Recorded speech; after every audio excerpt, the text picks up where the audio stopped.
Sobre os temas de redação para o Enem, a abordagem que eu costumo fazer talvez vá na contramão daquilo que você costuma encontrar em blogs ou mesmo em vídeos aqui pelo YouTube.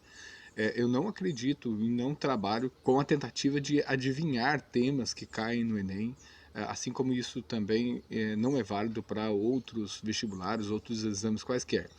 Por que razão? Primeiramente, há um argumento para isso, né? Mesmo que a gente pudesse adivinhar os temas que caem no Enem, mesmo que esses temas fossem anunciados pelo próprio exame, como diz aqui Savioli, estudioso da língua portuguesa e autor de livro didático, o conhecimento prévio do tema, ele pode levar professores a prepararem todos os alunos de uma mesma maneira. Isso não seria produtivo, né?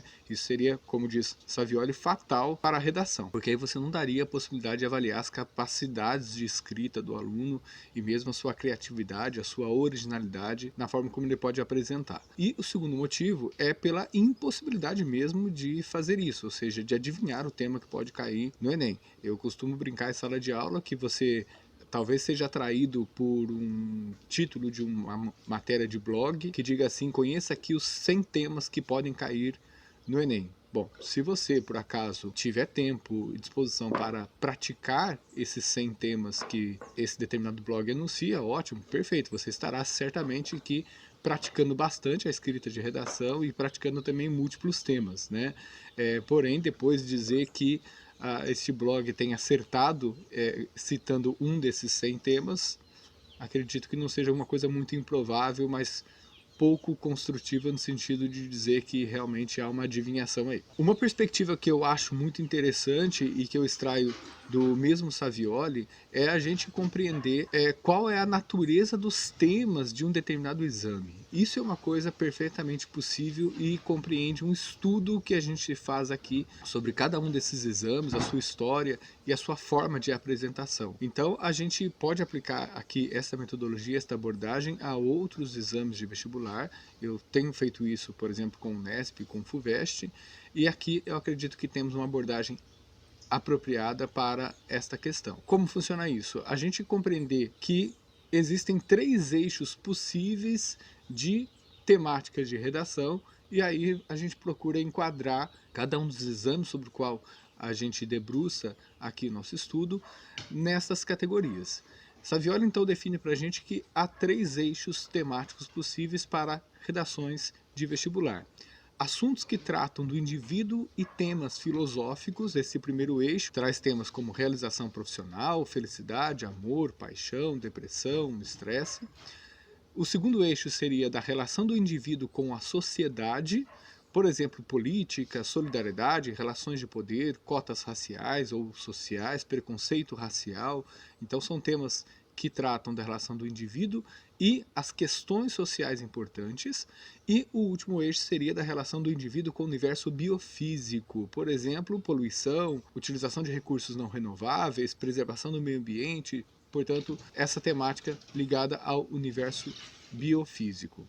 Em 1998, havia ali um tema que se apresentou de maneira um pouco vaga para os candidatos, Viver e Aprender, tinha lá um trechinho da música conhecida do Gonzaguinha, e os candidatos tinham que falar um pouco sobre, então, esse modo de vida e extraindo dela aprendizado, enfim, individual, filosófico, pessoal. Em 99, Cidadania e Participação Social. Em 2000, os direitos da criança e do adolescente.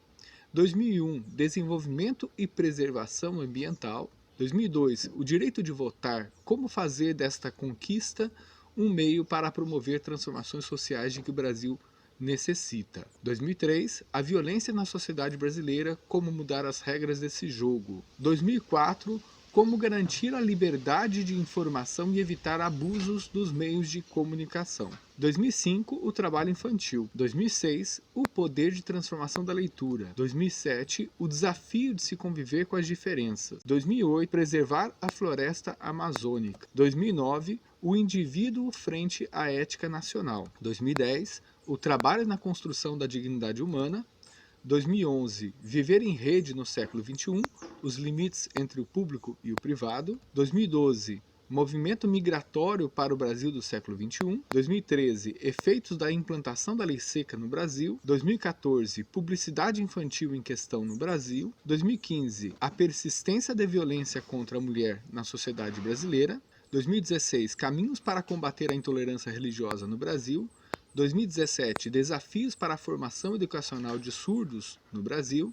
2018, manipulação do comportamento do usuário pelo controle de dados na internet. 2019, democratização do acesso ao cinema no Brasil. Então esses foram os temas do Enem em toda a sua série histórica desde 98. E aí, voltando aos eixos temáticos definidos por Savioli, você já conseguiu perceber então qual que é a predominância temática na redação do Enem? Seriam então temas que tratam do indivíduo e questões filosóficas, relação entre indivíduo e sociedade ou relação do indivíduo com o universo biofísico. Acerta quem aponta aí o eixo 2 como, portanto, predominante nas redações do Enem.